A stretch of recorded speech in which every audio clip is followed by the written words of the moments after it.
الحمدللہ رب العالمین والصلاة والسلام علی سید الرسول و خاتم النبیین اعوذ باللہ من الشیطان الرجیم بسم اللہ الرحمن الرحیم۔ جی تمام احباب کیسے ہیں؟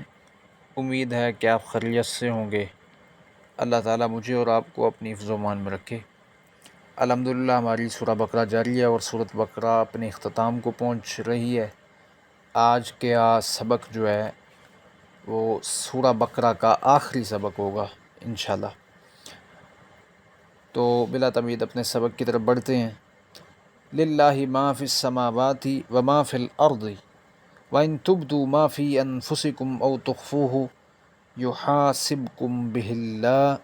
فیغفر لمن یشاء ویعذب من یشاء واللہ علی کل شیء قدیر۔ للہ اللہ کا ہے ما فی السماوات جو کچھ آسمانوں میں ہے، وما فی الارض اور جو کچھ زمین میں ہے، وَإِن تُبْدُوا اور اگر تم ظاہر کرو، ما فی انفسکم جو کچھ تمہارے دلوں میں ہے، او تخفوہ یا تم اسے چھپاؤ، یحاسبکم وہ حساب لے گا تمہارا، بہا اس کا، اللہ تم سے حساب لے گا اس کا، فیغفر پھر وہ معاف کر دے گا، لمن یشاء جسے چاہے گا، ویعذب اور عذاب دے گا، من یشاء جسے چاہے گا، واللہ علی کل شیء قدیر اور اللہ تعالیٰ ہر چیز پر قادر ہے۔ اب اس آیت میں اللہ تعالیٰ نے یہ جو للہ ما فی السماوات و ما فی الارض ہے کہ اللہ تعالیٰ ہی کا سب کچھ ہے، یہ کیوں یاد دہانی کروائی جا رہی ہے؟ کیونکہ یہ جو پچھلی آیت میں لاسٹ پہ واللہ بما تعملون علیم، اور اللہ تعالیٰ جو تم کر رہے ہو جاننے والا ہے، اسی کا یہ ایک حصہ ہے کہ سب کچھ ہے بھی اللہ کا آسمانوں اور زمینوں میں، اور وہی جانتا ہے،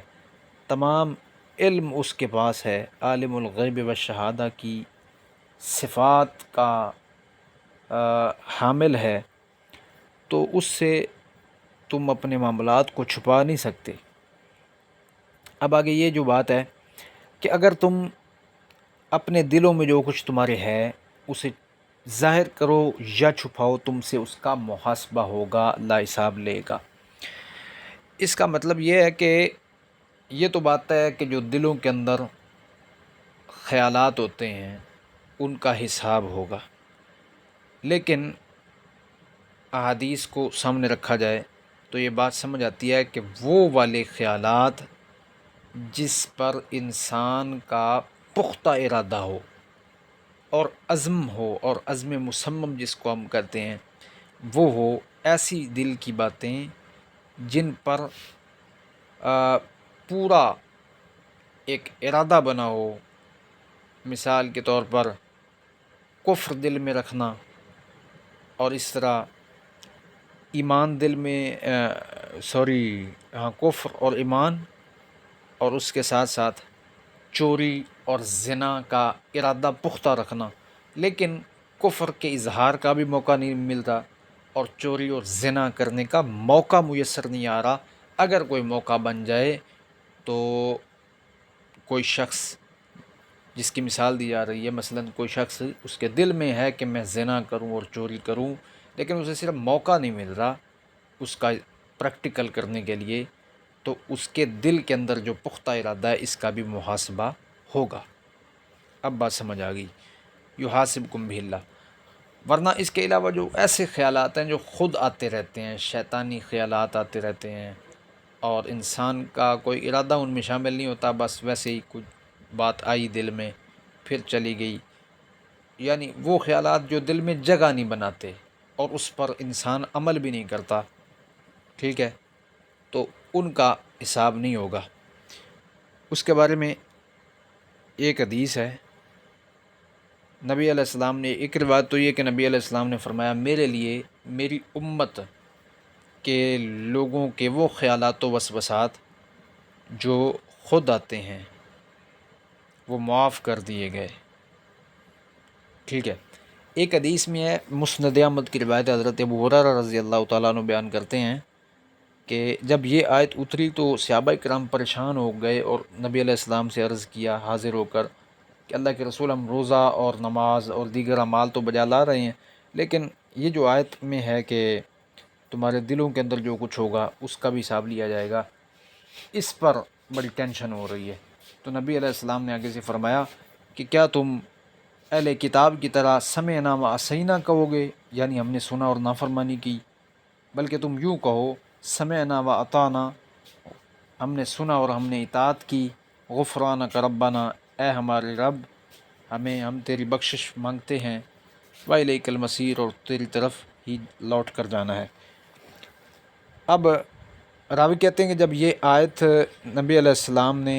اس طرح فرمایا اور صحابہ کرام نے پھر اس کا اظہار کیا باقاعدہ، تو پھر اس سے اگلی آیت اتری جو ابھی ہم پڑھیں گے۔ جب اس سے اگلی آیت اتری تو اس سے اللہ تعالیٰ نے یہ والا جو حکم تھا، ان تبدو ما فی انفسکم، تمہارے دلوں کے اندر جو کچھ ہوگا اس کا بھی محاسبہ ہوگا، تو یہ منسوخ کر دیا۔ منسوخ سے مراد یہ ہے کہ اس کی وضاحت آ گئی کہ وہ والے خیالات نہیں جو خود آتے ہیں، بلکہ وہ والے خیالات کا حساب ہوگا جو پختہ عزم اور پختہ ارادے کے ساتھ کیے جاتے ہیں، اور اس کا صرف بندے کو موقع نہیں ملتا ورنہ وہ اس پر عمل کرے۔ اور جو حدیث بیان میں نے پیچھے کی ہے کہ میری امت پر وہ معاف کر دیے کہ خیالات جو خود آتے ہیں، اس میں آگے الفاظ ہیں کہ بشرطے کہ ان کو زبان پر نہ لایا جائے اور ان پر عمل نہ کیا جائے۔ یہ تو تھا۔ پھر اس کے بعد فیغفر لمن یشاء ویعذب من یشاء، اللہ تعالیٰ جسے چاہتا ہے جسے عذاب دے گا اور جسے چاہے گا معاف کر دے گا۔ اللہ تعالیٰ ہمیں ان میں شامل فرمایا جن کے لیے اللہ تعالیٰ نے مغفرت کا عام اعلان کر رکھا ہے۔ اب آگے اگلی آیت، آمن الرسول بما انزل الیہ، آمن الرسول، رسول بھی ایمان لے آیا۔ جب صحابہ کرام نے اس طرح کا اظہار کیا تو اللہ تعالیٰ نے پھر یہ آیت ان کے الفاظ کے ساتھ یہ آیت اللہ نے نازل فرمائی۔ آمن الرسول، رسول ایمان لایا، بما انزل الیہ، جو اس کی طرف نازل کیا گیا، من ربی، اس کے رب کی طرف سے، والمومنون، اور سب مومن بھی، کل آمنہ، ہر کوئی ایمان لایا، باللہ، اللہ پر، و ملائکتی، اور اس کے فرشتوں پر، و کتبی، اور اس کے کتابوں پر، و رسولی، اور اس کے رسولوں پر، لا نفرق بین احد، نہیں ہم فرق کرتے، بین احد من رسولی، درمیان کسی بھی رسول کے، اس کے رسولوں میں سے کسی کے درمیان ہم فرق نہیں کرتے۔ وقالوا، اور انہوں نے کہا، اب یہ صحابہ کرام نے جو کہا تھا اللہ تعالیٰ نے وہ بھی بیان کر دیا، سمعنا و اطعنا، ہم نے سن لیا اور ہم نے اطاعت کی، غفرانہ کا، ہم مدد چاہتے ہیں تجھ سے، ربنا، ہے ہمارے رب، مغفرت چاہتے ہیں، وإلیک المصیر، اور تیری طرف ہی لوٹ کر جانا ہے۔ یہ اور اس کے بعد والی جو آیت ہے، ایک سورہ بقرہ کی آخری دو آیتیں، اس کی تفسیر ساتھ ملا کر اکٹھی کرتے ہیں۔ اس کے بارے میں بہت سارے فضائل آئے ہیں حدیث میں۔ لا یکلف اللہ نفسا، نہیں تکلیف دی جاتی نہیں تکلیف دیتا اللہ کسی نفس کو، کسی بھی جان کو، الا وسعہا، مگر اس کی طاقت کے مطابق، لہا، اسی کے لیے ہے، یعنی اس جان کی بات ہو رہی ہے، اسی کے لیے ہے، ما کسبت، جو اس نے کمایا، وعلیہ، اور اسی کے ذمے ہے، مکتسبت، جو اس نے جو بھی اس نے کمایا۔ ٹھیک ہے۔ اور ربنا، اے ہمارا رب، لا تواخذنا، نہ تو ہمارا مواخذہ فرما، ہمیں نہ پکڑ، ان نسینا، اگر ہم بھول جائیں، او اخطانا، یا ہم سے غلطی ہو، ربنا، اے ہمارے رب، ولا تحمل علینا، اور نہ تو ہم پر بوجھ ڈال، اسرن، بھاری، کما حملتا ہو، جیسا کہ تو نے بوجھ ڈالا، علی الذین من قبلنا، ان لوگوں پر جو ہم سے پہلے تھے، اور ربنا، ہے ہمارے رب، لا تحملنا، نہ تو ہم سے اٹھوا، ما لا طاقت لنا، وہ چیز جس کی ہم طاقت نہیں رکھتے، بھی، جس کی، واعف عنا، اور ہمیں درگزر فرما، ہم سے درگزر کر، وغفر لنا، اور ہمیں معاف فرما، ورحمنا، اور ہم پر رحم فرما، انت مولانا، بے شک تو ہمارا کارساز ہے، فانصرنا، اور ہماری مدد فرما علی القوم الکافرین، کافر قوم پر۔ یہ دونوں آیات جو سورہ بقرہ کی آخری آیتیں ہیں، ان کے بارے میں احادیث میں بہت زیادہ فصائل آئے ہیں۔ ایک دو روایتیں میں عرض کر دیتا ہوں۔ نبی علیہ السلام نے فرمایا، ایک حدیث میں آتا ہے کہ اللہ تعالیٰ نے،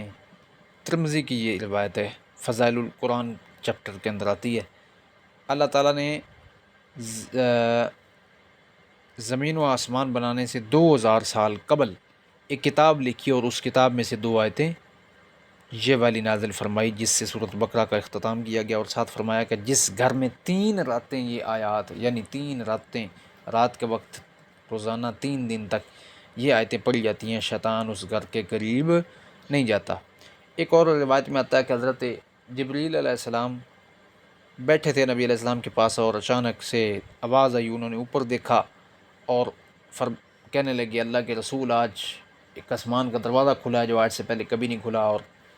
وہاں سے ایک فرشتہ نازل ہو رہا ہے جو آج سے پہلے کبھی نہیں آیا۔ اور پھر اتنے میں وہ فرشتہ آیا، تو اس نے آ کر نبی علیہ السلام کو اس فرشتے نے سلام کہا، اور ساتھ کہنے لگا وہ فرشتہ کہ 2 نوروں کی خوشخبری سنیے، ان میں سے ایک نور سورۃ فاتحہ تھی، اور ایک نور سورہ بقرہ کی آخری 2 آیتیں۔ اور بھی بہت ساری ان آیات کے بارے میں فضائل موجود ہیں، احادیث میں دیکھے جا سکتے ہیں۔ صورت یہ آیات پڑھنی چاہیے، کوشش کریں رات کو سوتے وقت پڑھ کر سوئیں، روزانہ پڑھنی چاہیے، اور اگر ہر نماز کے بعد پڑھ لیں تو سونے پہ سہاگا ہے۔ یہ تھا کہ ہمارا آج کا سبق۔ اللہ تعالیٰ عمل کی، سمجھنے کی توفیق عطا فرمائے، اور اللہ تعالیٰ اس سورۃ بقرہ کو اپنی بارگاہ کے اندر قبول و منظور فرمائے، اور جو اس میں کمی کوتاہی رہ گئی ہو اللہ تعالیٰ معاف فرمائے، اللہ تعالیٰ ریاکاری سے محفوظ فرمائے۔ ہم سب کے لیے اس کو قیامت والے دن دنیا میں بھی اور قبر و حشر میں بھی ذریعہ نجات بنائے، برکت کا باعث بنائے۔ وآخر دعوانا ان الحمد للہ رب العالمین۔